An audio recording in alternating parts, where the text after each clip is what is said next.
দেখেন গরুর পূজা কিভাবে শুরু হয় পৃথিবীতে প্রথম। মূসা আলাইহিস সালাম আল্লাহর সাথে সরাসরি কথা বলতেন। ওয়াকাল্লাম আল্লাহ মূসা তাকলিমা। সুবহানাল্লাহ পড়েন, আওয়াজ তুলে সবাই বলেন সুবহানাল্লাহ। এখন বনি ইসরাইল হচ্ছে পৃথিবীর সবচেয়ে গোয়ার জাতি।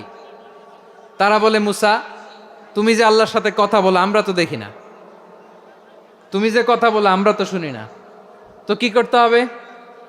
বনি ইসরাইল বলে আমাদের মধ্য থেকে 70 জন নিয়ে যাইতে হবে তোর পাহাড়ে। ওরা আয়সা যদি কয় হয় আমরা শুনছি, তাহলে বিশ্বাস করব। কত বড় ডাকাত দেখছেন বনি ইসরাইল। এদের চেয়ে গোয়ার জাতি নাই। এত গোয়ার তুমি করেছে মুসা আলাইহিস সালামের সাথে। তুমি যে আল্লাহর সাথে কথা বলে আমরা তো দেখি, কি করব? 70 জন আমাদের বন্ধু বান্ধব যে যদি দেখে, তারা বললে ওকে আস, 70 জন আস। 70 জন নিয়ে গেল। মুসা আলাইহিস সালাম হারুন আলাইহিস সালামকে খেলাফা দিয়ে গেলেন, আল্লাহ ওনাকে নবী বানালেন। মুসা আলাইহিস সালাম বললেন, হারুন খবরদার, বনি ইসরায়েলের মধ্যে তাওহীদের বাণী প্রচার করবা, ঐক্য ধরে রাখবা, বিচ্ছিন্ন হতে দিবা না। চলে গেছে। এইদিকে বনি ইসরায়েলের এক দুষ্ট লোক ছিল, নাম সামিরি। কি নাম?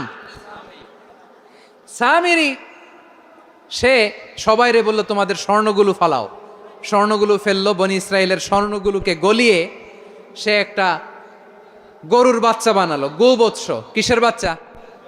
দেখেন গরুর পূজা কিভাবে শুরু হয় পৃথিবীতে প্রথম। গোবৎস পূজা, গরুর বাচ্চার পূজা কিভাবে?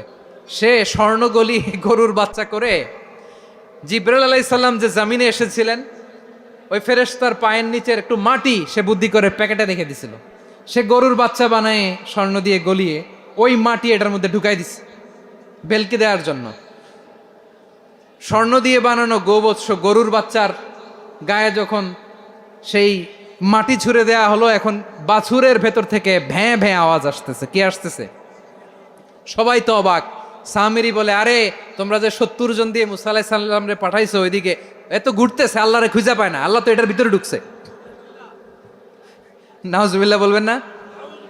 তোমরা যে 70 জন দিয়ে পাঠাইলা, 70 জন নিয়ে মুসা আলাইহিস সালাম খালি ঘুরতেছে, আল্লাহরে পায় না।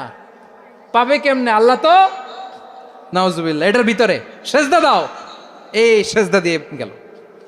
আল্লাহর নবী হারুন আলাইহিস সালাম বললেন, খবরদার, এটা সুস্পষ্ট শিরক।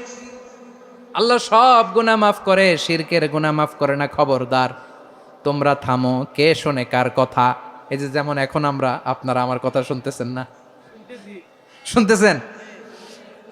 হারুন আলাইহিস সালাম বললেন, খবরদার, এই শিরকি কাজে তোমরা সংযুক্ত হয়ো না। তোমাদেরকে কি মনে নাই আমার ভাই মুসা আলাইহিস সালাম কি বলছে? আল্লাহ শিরক মাফ করে না। খবরদার, শিরক করো না, আল্লাহরে ভয় করো। হারুন আলাইহিস সালাম তাদেরকে বুঝালেন।